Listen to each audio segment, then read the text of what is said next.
ठाकरे गटाचा सुनेत्रा पवार यांना पाठिंबा, जय महाराष्ट्राला विश्वसनीय सूत्रांची माहिती।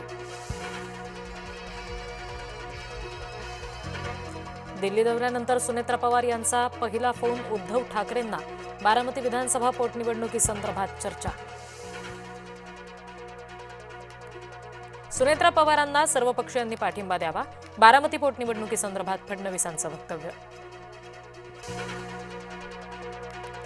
पार्थ पवार यांची खासदारकी धोक्यात येण्याची शक्यता, सुनेत्रा पवार आयोगाला दिलेलं पत्र मागे घेण्याची विनंती करणार, 28 जानेवारी ते 10 मार्च दरम्यान पत्रव्यवहार ग्राह्य न धरण्याची केली होती विनंती।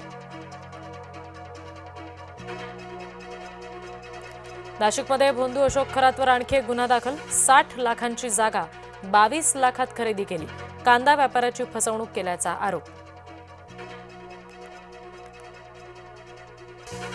नाशिक खंडणी प्रकरणी उद्योजकावर सुद्धा गुन्हा दाखल, 100 पेक्षा अधिक महिलांचं लैंगिक शोषण झाल्याची माहिती, संशयित आरोपी रवींद्र एरंडे पोलिसांच्या ताब्यात।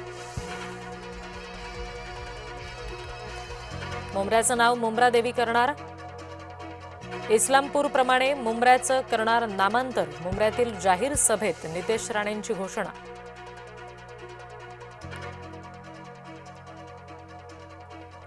मनसेच्या जिल्हा संपर्क प्रमुख पदाची यादी जाहीर, अमित ठाकरे, अविनाश अभ्यंकर, अमेय खोतकर यांच्यावर पुण्याची जबाबदारी, बाळा नांदगावकरांवर संभाजीनगर तर संदीप देशपांडेंवर रायगडचा भार।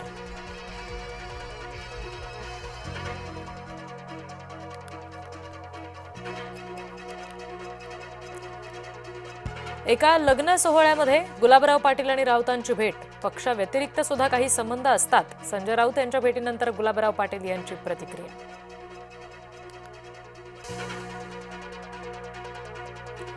नांदेडमध्ये कायदा आणि सुव्यवस्थेचे धिंडवडे, सदा गँग आणि साईलाला गँगमध्ये राडा, रुग्णालयात जाऊन केली एकाची हत्या, एकूण 3 मृत्यू।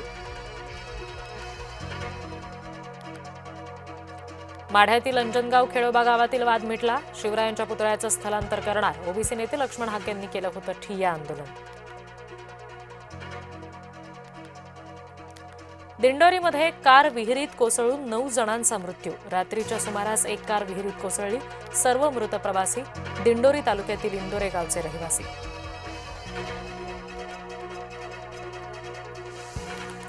अकोल्यामध्ये डिझेलचा अवैध साठा जप्त, निळ्या रंगाच्या 5 टाक्यांमधील एकूण 750 लिटर डिझेल जप्त, बोरगाव हद्दीतील कोलंबी शेत शिवारातली घटना।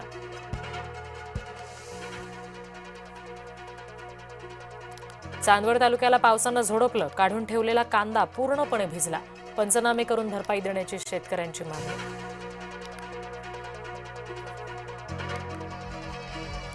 अल्पवयीन मुलीवर ऍसिड हल्ला प्रकरण, 20 दिवस उलटून सुद्धा आरोपी सापडेना, पोलिसांकडूनच संशयित आरोपीचं स्केच जारी, आरोपीची माहिती देणाऱ्याला 2 लाखांचं बक्षीस जाहीर।